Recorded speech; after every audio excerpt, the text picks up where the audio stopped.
Back in 2005, Sports Illustrated polled a bunch of NBA players asking them questions about the league. Now, with it being almost 20 years since these polls came out, it's super interesting to go back and see these with some retrospect, especially because in some of these polls, they actually predicted the future. We're actually going to start off with a question here that they actually did predict the future with the question being, will LeBron James be one of the 10 greatest players of all time? 62% of the NBA in 2005 said yes, with 27% saying no and 11% saying maybe. This is just crazy because he was only 20 years old when they did this poll, and they're already saying that he would be one of the top 10 greatest of all time. I also think that the 27% that said no are looking real dumb right now. The next question we have here is, who is the best defender in the NBA? With the first player that the league voted on being Ron Artest with 34%, Ben Wallace at 18, Bruce Bowen at 15, Kevin Garnett at 8%, and AK-47 at 7%. And they also say down here that 41% of the shooting guards and small forwards picked Ron Artest, and 26% of centers chose Wallace. I'm not gonna lie, I expected Kevin Garnett to be above Bruce Bowen,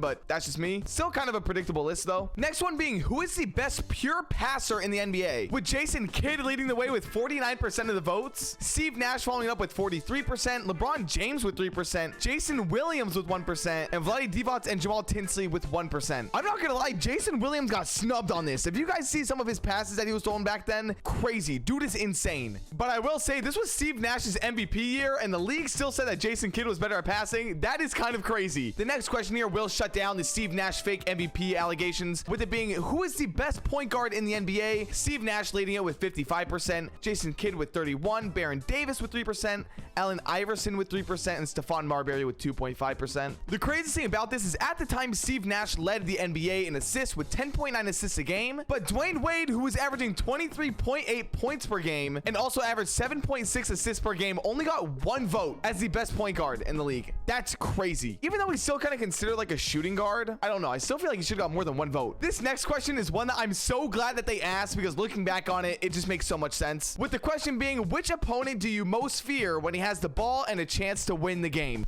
I think everybody can guess who the number one answer on this poll is. And if you didn't know who it was Kobe Bryant with 56% of the votes. Allen Iverson, though, with 13%. Reggie Miller with 9%. Tracy McGrady with 7%. And Tim Duncan with 2%. Reggie Miller, though, still having 9% of the votes in his last year in the NBA is insane. But yeah, I'm not surprised that Kobe was the first one in this. Another fun one that they have on here is, who has the best shot in the NBA? Once again, this is 2005. I think it's pretty obvious who got this one. Ray Allen with 47%.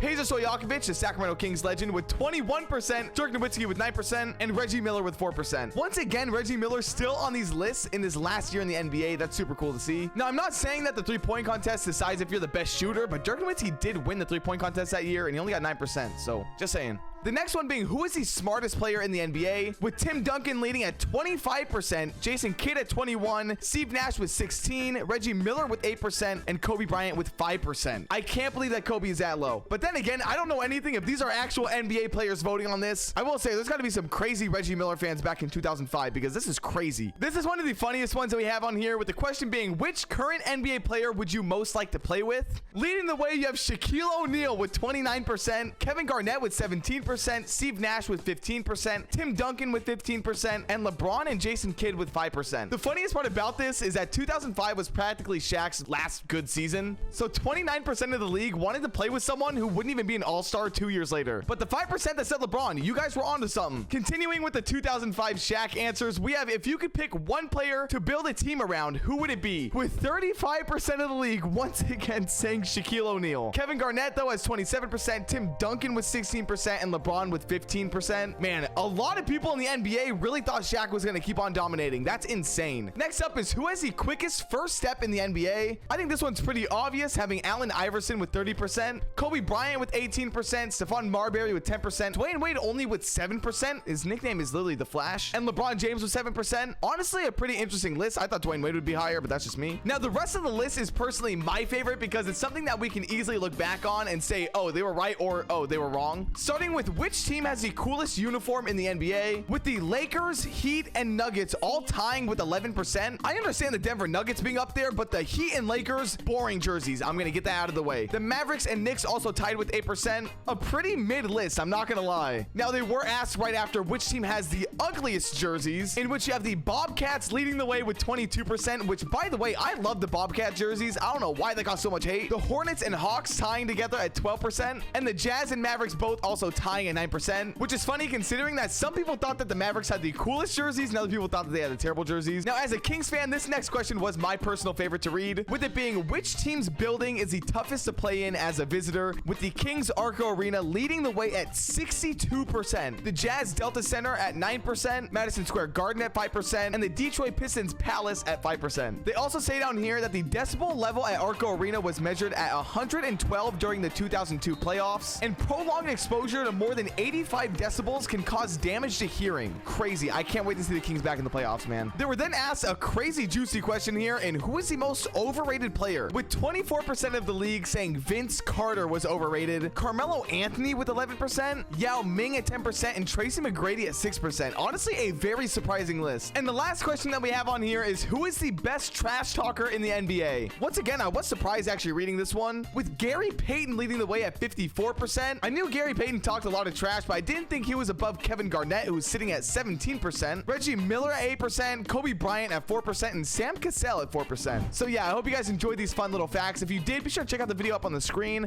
and be sure to subscribe as well, because we're getting close to 2,000 subs. I'll see you guys all in the next video. Later.